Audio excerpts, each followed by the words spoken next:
नमस्कार सभी को।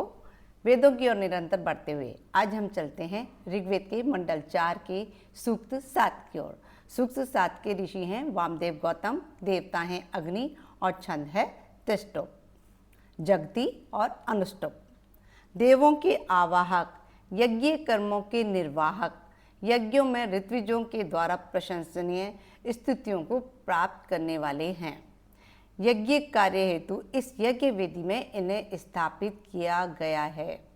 यजमानों के उत्कर्ष हेतु भृगुवंशी ऋषियों ने इस विलक्षण एवं विस्तृत कर्मों के संपादक अग्निदेव को वनों में प्रज्वलित किया।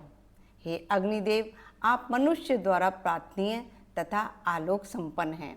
सभी लोग आपको जीवनदाता के रूप में ग्रहण करते हैं। आपका आलोक हर तरफ कब विस्तृत होगा। हे अग्निदेव, ज्ञान से युक्त, माया से रहित तथा समस्त यज्ञों को आलोकित करने वाले हैं।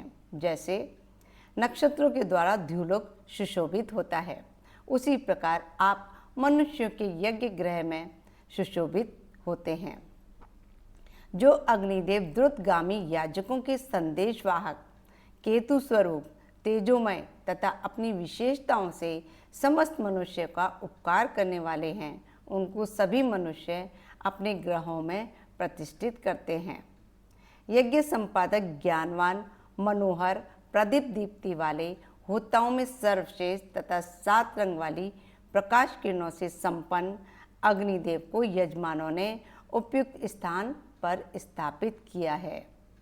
अद्भुत ज्ञान वाले उन अग्निदेव को याजकों ने प्रतिष्ठित किया है, जो जल तथा वृक्षों के समूह में विद्यमान रहने वाले, गुफा में रहने वाले, आहुति ग्रहण करने वाले तथा कमनीय होकर भी पास में न रखने लायक हैं।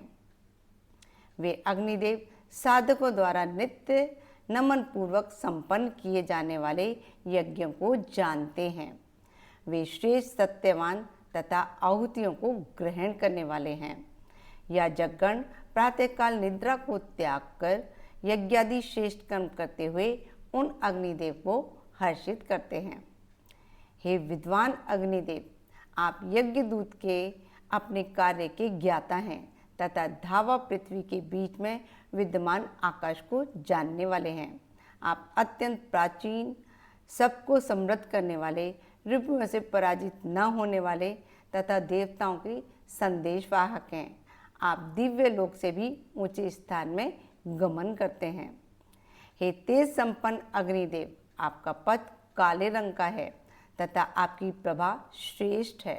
आपका गमनशील तेज तेजस्वी पदार्थों में सर्वश्रेष्ठ है।